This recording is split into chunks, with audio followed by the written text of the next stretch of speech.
long time ago, men realized that they had to shave. Well, they could either grow a beard or shave. There were two choices. And so Gillette came up with a razor. They were the first out there, and they cornered the market. And everything was fine in the world. And then one day, when they least expected it, out of the blue, Schick came along with a razor that had two blades. The guys at Gillette didn't know what to do. They weren't expecting this. This threw them for a loop. So they sent a lot of guys into a room, and they said, "Don't come out until you've got an answer for us." And they came back with a razor that has three blades. They had the market again. They were on top. Now, what happens next is very complicated, and you're going to have to pay really close attention to this because, like most thinking that guys do, it gets a little complicated.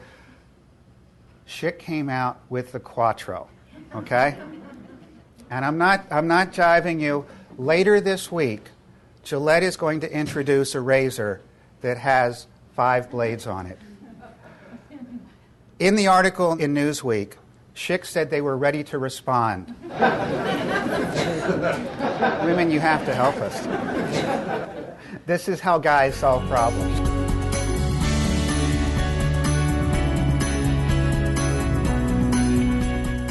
Women leaders, when we interviewed them, spoke more about their voices. And we found this very, very interesting. They spoke more about their voices than they did their vision. If you read a lot of the literature, men talk about vision in terms of leadership.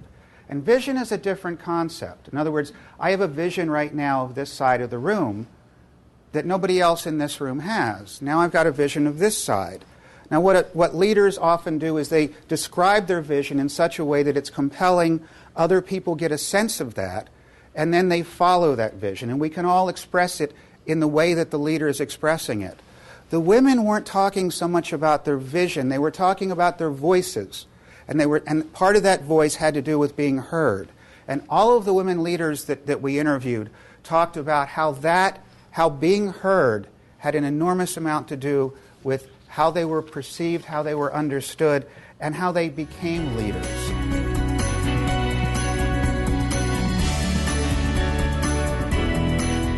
The women that we found, and Susan Webb, who was executive vice president of J.P. Morgan, told a story that illustrates how she played with her ego strength and how that came into her understanding what she was about. She said, "I'd really infuriated my boss at the time." That's, of course, a very strong opening. She had a meeting. It was a meeting with executives in the room, and she thought her team had just done an incredible job of putting together a program on compensation. And so she thought she was there simply to go over the plan one more time, explain the details of it, to hear everybody talk about how great she had done and how important the role was. But what happened instead was in that meeting, people started challenging her. They started saying, are you sure this is this? Have you considered this? And she got her back up. She didn't expect that to happen. She thought she was there for a different kind of meeting. She said, by the time I realized how I was responding, I couldn't pull back. I couldn't change the tone. She said she left the meeting, and there's an elevator off the side in this office. She said it was a tiny little elevator. She said she and her boss got on. She said it was the quietest, loneliest ride down one flight of steps she'd ever had. She said the next day, she got a call from him saying, "I'd like to sit down with you and talk." And he opened the conversation up and he said to her, "I have enormous faith in you. I think you are incredibly talented. I think there's much that you can do and bring to this organization." He said, "But you've got a blind side, and if we don't address that, I'm afraid it can derail your career." He said, "You need to learn how to pull people along rather than just push them."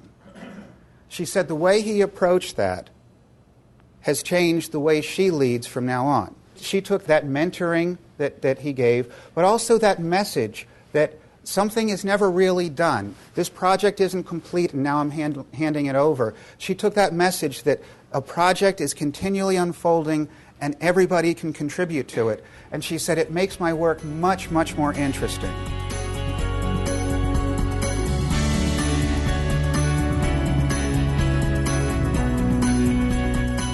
When we first started doing this study, I was in Belgium, and I asked a group of presidents and CEOs of companies. It was a dinner conversation. There were 20 presidents and CEOs there. 4 of them were women, the rest were men.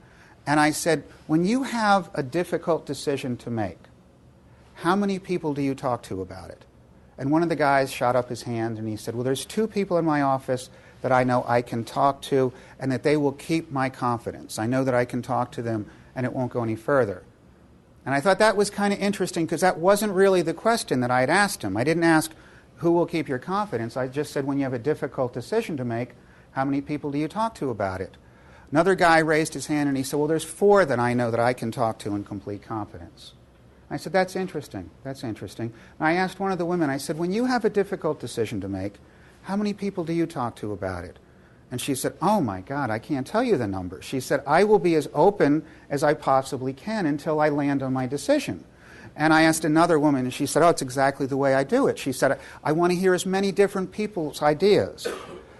What we're looking at are 2 completely different styles of decision making. The one is really an old boy style, and what it has to do with, there's that, what is that phrase, knowledge is power. So there's that notion that if I keep that knowledge, that I'm somehow more powerful. The women, on the other hand, understand that that's not the way the world is right now. Any of us can get the same information. It's shared freely. The internet makes it much more accessible. It's a very different world.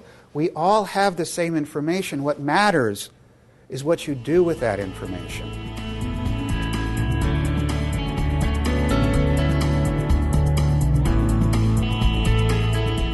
For now, I'd like to share with you Jeanette Lichner's thought. She's the managing partner of Bank of America, and she said the strong leadership profile exhibited by women points to the future. The female view that we strengthen ourselves by strengthening others is redefining leadership. And Dun & Bradstreet's Sarah Matthew, whose story I told you at the beginning, says, I feel that I'm only scratching the surface of my true leadership potential. And I particularly liked Regina Sasha's quote. She's the Vice President of Human Resources from FedEx Custom Critical. Regina said, we're looking at a different paradigm of leadership, and it plays naturally to the strengths of women. It seems like poetic justice. Thank you.